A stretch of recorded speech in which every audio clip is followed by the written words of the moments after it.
Morning, everyone. So I just ran into Phil. He was having some troubles this morning. He drove straight to the tractor. He lives a lot closer to this farm than me and Dad do. But he had a rock stuck in the disc, and there's actually we put a bar in the back of the disc he didn't know about. That, and he says his hydraulic wasn't working as far as up and down or anything, and he thought maybe the tractor was out of oil, and he got all worried. But there's actually a switch that kind of locks everything up. It's really easy to bump that, and that's what happened. He accidentally bumped that switch. So we got the rock out, turned the switch back on, and now he should be able to keep moving. It's getting down here. I'm gonna jump in the air seeder. I was towing down fertilizer for the corn planter, which is also at this farm. So everything on the east half of the lane, it's going to be turned into corn, and everything on the west half of the lane will be soybeans. And we kind of been going back and forth for the past couple of years.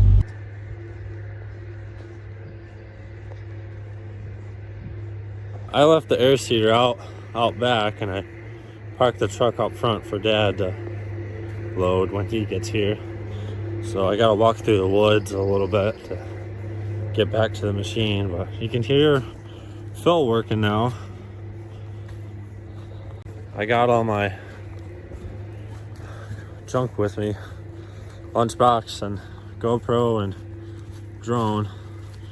I should just get a really big lunchbox and throw everything in it. Probably be easier. That's where the roller stopped last night. And then that's where I stopped last night, and I caught up to the disc because Phil went home a little bit early.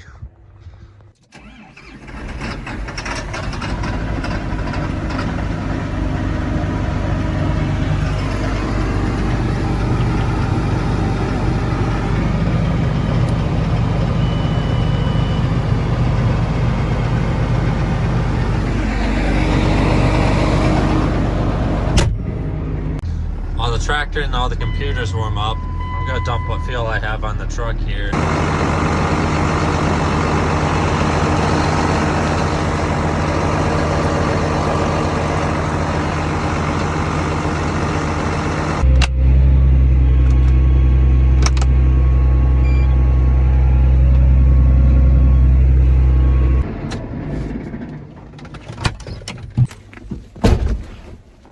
Dad always says it takes one guy to keep two other guys moving in the field, and it's not wrong usually.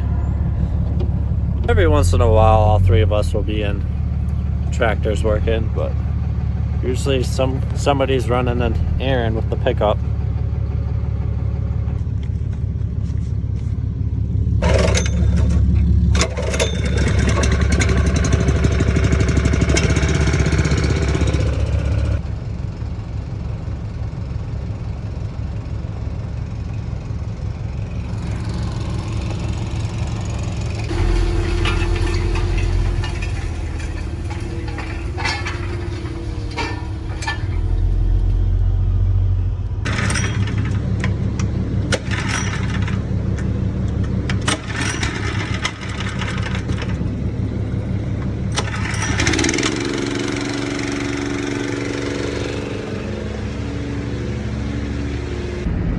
We have a couple fields that run alongside a little river on this farm, and over the winter usually the river brings up logs and stuff up into the field, and we'll have to kind of chop them up and drag them back off to the side.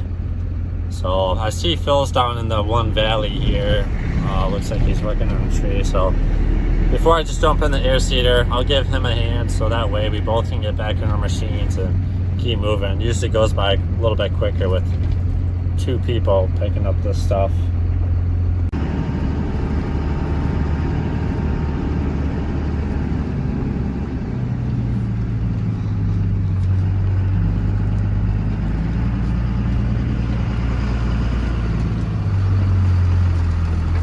Phil's gonna use his truck as a skidder, I guess.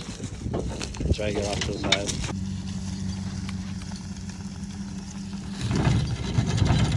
Hold up.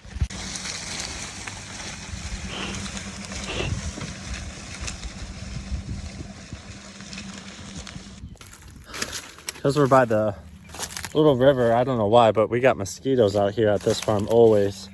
The size of small birds. Pretty nasty.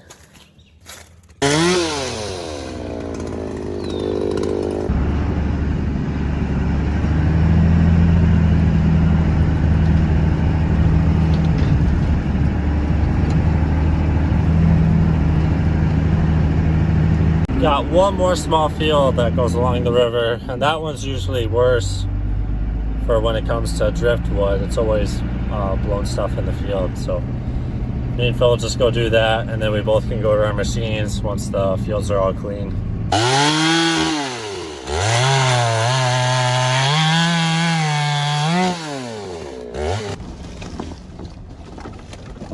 Yeah, that's a lot. Really, a loader would really come in handy right now. Looks like a darn tornado went through here. We gotta wait.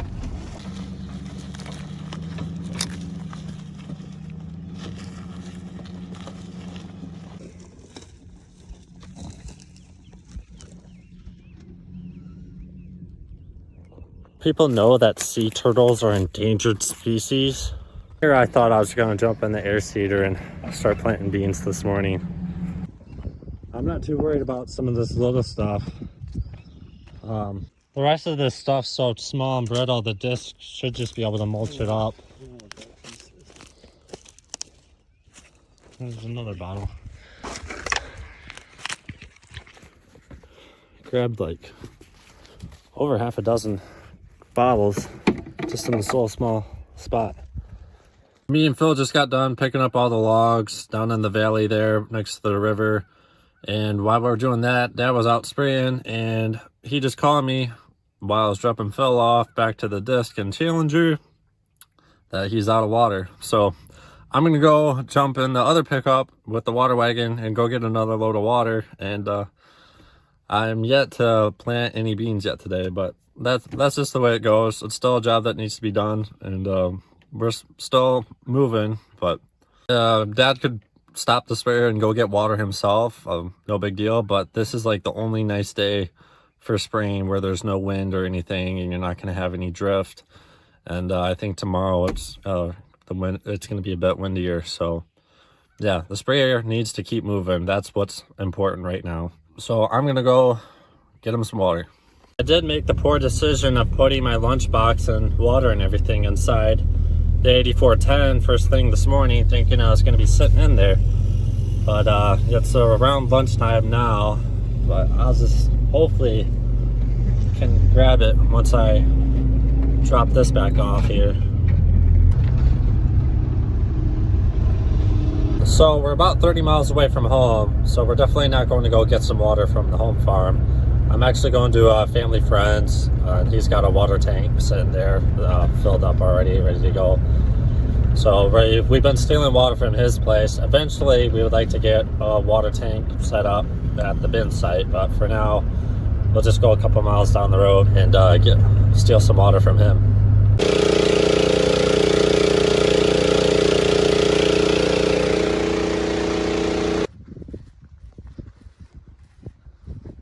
Let's try this again. Well, I'm moving. I've been rolling for a couple hours now. Phil's in the roller. He's starting to catch up to me.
got this field done. There's one more field left I have to do on this farm, and then we can hit the road onto the next farm.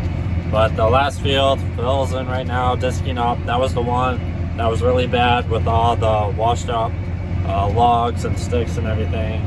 So hopefully he's got that worked up now. I haven't talked to him in the past 45 minutes, hour or so. And then we'll see if we can get up this hill. It's usually not too bad with anything, but I will say this, running up this hill with the grain cart and corn gets a little sketchy.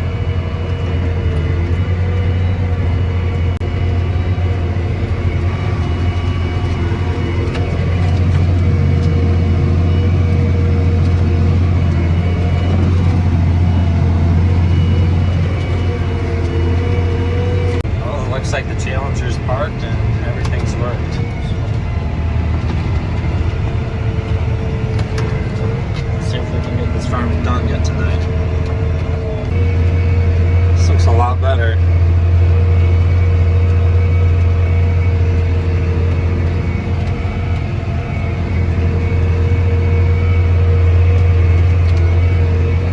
Really wish we had like a loader or something out here, but we don't have one anywhere close by really.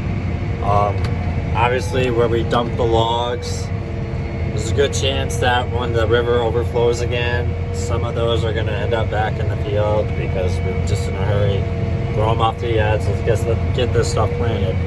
I'm not too concerned about it as far as it getting flooded over the summer up into our soybean field. It'll more likely happen after harvest, so maybe next year, early spring, like March. But yeah, it always happens either way, that there's logs in the field every spring when they come here and plant. But it was pretty bad this year. Usually we only have to pick up a handful. I wasn't expecting to pick up as much as we did.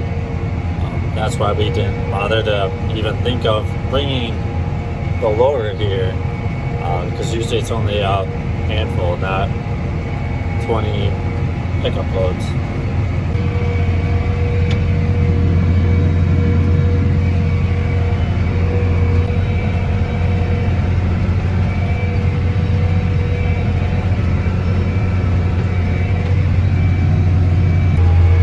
Well, Phil's back in the roller now. He's starting to catch up to me again. So, moving right along, about half done with this field now.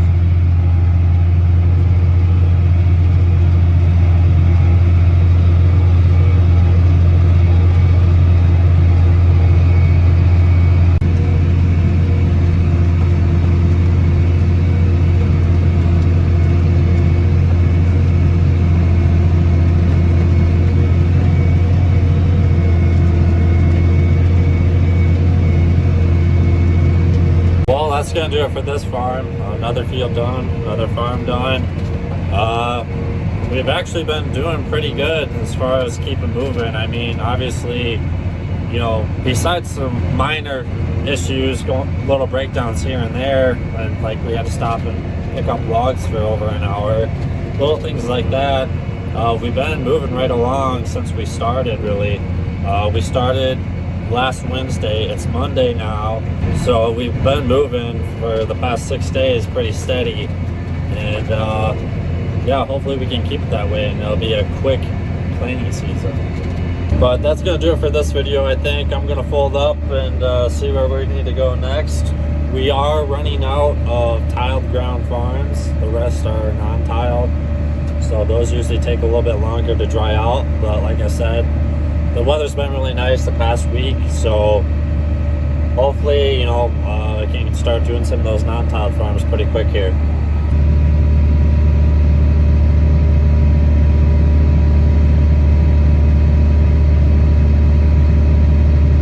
I think that's going to do it for this video. So as usual, thanks for watching, and I'll see you in the next one.